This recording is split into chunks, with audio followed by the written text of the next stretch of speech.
Bonjour, Chuga Nabila comme on dit à Okinawa.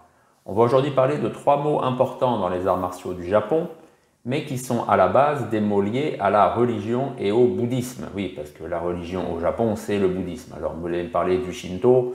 Ouais, mais le Shinto, non, il faut savoir, c'était quelque chose de minoritaire qui a été mis en avant plus avec justement la restauration de Meiji, donc le Japon que l'on connaît maintenant, qui est là depuis, on va dire, 150 ans, hein, c'est très récent.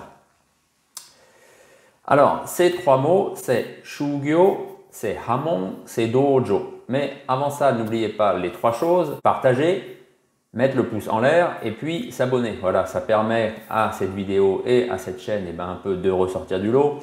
C'est gratuit, alors bien sûr, je vous embête à chaque fois à demander ça au début des vidéos, mais bon, voilà, comme je dis, quand ce sera payant, peut-être qu'on pourra se plaindre, mais si vous le faites, ça arrange tout le monde.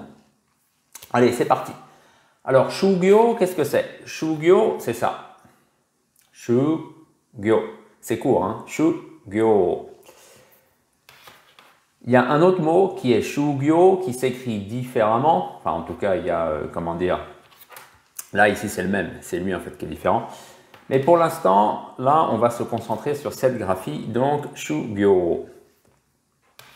Shugyo, fondamentalement, donc, je vous le disais au début de cette vidéo, bah lui, on est en plein dedans, c'est vraiment un mot qui est lié au bouddhisme, qui est un terme justement bouddhique, c'est la pratique. C'est en fait ce que font les adeptes, les croyants de la religion bouddhique pour arriver à l'éveil. Voilà. Ça en fait, c'est la traduction d'un terme, donc en sanskrit, qui est sadhana. Sadhana, donc c'est la pratique. C'est le cheminement spirituel qui va vous permettre d'arriver à l'éveil. Fondamentalement, c'est ça. Et Shugyo, de fil en aiguille, c'est aussi devenu donc la pratique d'un art martial, mais la pratique vraiment sérieuse, on pourrait presque dire ascétique. Shugyo, vraiment, c'est ça. C'est quand on pratique quelque chose sans but réel. On n'a pas, voilà, c'est la pratique pour la pratique. C'est lié comme ça à la religion, je vous le disais. Maintenant, c'est dans les arts martiaux du Japon, hein, puisqu'il y a par exemple cette expression Musha Shugyo. Musha Shugyo, c'était ça, c'était les samouraïs qui erraient, on pourrait dire, qui faisaient comme un pèlerinage à travers le Japon pour se former. Voilà. À travers diverses expériences, diverses aventures, des rencontres, des duels. Voilà. Mais c'est une pratique. C'était comme ça, on pourrait dire, oui, comme un pèlerinage. Shugyo, un mot très important, donc un terme bouddhique. On va maintenant passer au deuxième terme, Hamon. Hamon, c'est moins courant que Shugyo, mais quand même, on le rencontre. Alors, Hamon, il faut savoir que c'est normalement un terme, pareil, qui renvoie à la religion, puisque de toute façon, tout ce qui est dans cette vidéo est lié à la religion, je vous rappelle. Hein. Hamon, c'est l'excommunication. Hamon, c'est ça. Ha, c'est briser, casser. Mon, c'est la porte. On comprend bien sûr qu'est-ce que ça veut dire. Hein. Parce que je vous rappelle qu'au Japon, le fait d'être sous l'autorité de quelqu'un, de recevoir son enseignement, donc d'être dans la doctrine d'une religion, eh bien, il y a cette histoire de porte. Hein. Donc, si vous brisez la porte, justement, par laquelle vous êtes passé pour recevoir l'enseignement religieux, bah, c'est que vous n'êtes plus, en fait, dans l'enseignement religieux, c'est qu'on vous a mis dehors, littéralement. Hamon, il faut faire attention, c'est parfois traduit dans le cadre des arts martiaux par excommunication. Là, on garde le sens du terme originel lié à la religion, puisque voilà, c'est ça que ça veut dire, c'est l'excommunication. C'est vraiment utilisé dans le bouddhisme, mais après, il a aussi été utilisé pour la religion catholique, puisque la religion catholique est arrivée au Japon, je vous rappelle. Donc, c'est quand vous avez des actes, des paroles, des pensées qui sont contraires à la religion et on vous en exclut. Voilà, on vous chasse de la religion, donc c'est l'excommunication. Dans les arts martiaux, bien sûr, parler d'excommunication, ça ne va pas. C'est mieux de parler d'expulsion, c'est mieux de parler d'exclusion. Voilà, c'est ça en fait. C'est un tel a été exclu par le maître, un tel a été chassé, on pourrait dire aussi. Mais en tout cas, c'est l'histoire d'expulsion. C'est quand voilà, vous êtes chassé de l'école. Voilà, vous n'êtes plus le disciple du maître. La relation maître-disciple n'existe plus. Elle est cassée, brisée. Vous voyez, il y a ce caractère ha. Bien, forcément, comme la relation n'existe plus, eh bien, vous n'êtes plus dans l'école, vous êtes chassé et bien sûr, vous ne pouvez plus vous réclamer de cette école. Hein, c'est ça, parce que même encore maintenant, hein, le terme de hamon existe. On dit à lui, il a été hamon saleta, donc il a été chassé, il a été exclu.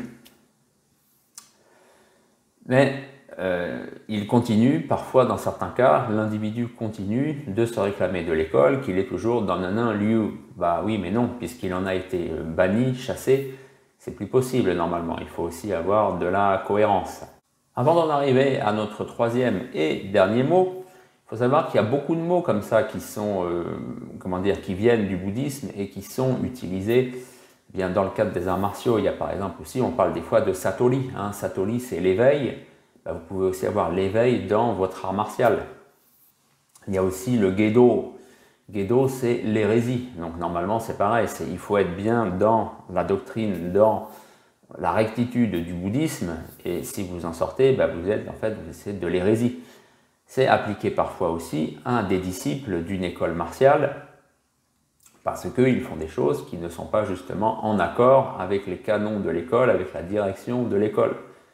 Mais pareil, parler d'hérésie, même en français, des fois on parle d'hérésie sans que ce soit bien sûr lié à la religion, mais il faut faire attention, il faut bien, peser ses mots. Il ne faut pas employer des sens trop forts pour traduire, puisqu'après ça peut tomber à côté. Dernier mot, dojo. Alors dojo, vous le connaissez, hein, c'est simple, dojo c'est ça, c'est la voie, et ça c'est le lieu. Donc littéralement, c'est le lieu de la voie, c'est ça que ça veut dire. Mais en fait, ce n'est pas le lieu de la voie, c'est le lieu où vous vous adonnez, c'est le lieu où vous recherchez la voie. Donc pareil, dojo, c'est la traduction d'un terme sanskrit. Bodhimandala, c'est là où vous méditez pour en arriver à l'éveil. Je vous rappelle, le bouddhisme au Japon, c'est quand même ancien. Hein. C'est présent au Japon depuis le 6e siècle. Ça s'est développé après avec bien sûr l'époque de Heian. Il y a eu après le pic avec le zen, tout ça avec le monde des guerriers, mais depuis le 6e siècle, c'est au Japon. Notre histoire de dojo pour les arts martiaux, c'est plus récent. C'est à partir de l'époque prémoderne du Japon, donc c'est l'époque d'Edo, donc c'est à partir du 17e siècle. Donc c'est récent, vous voyez.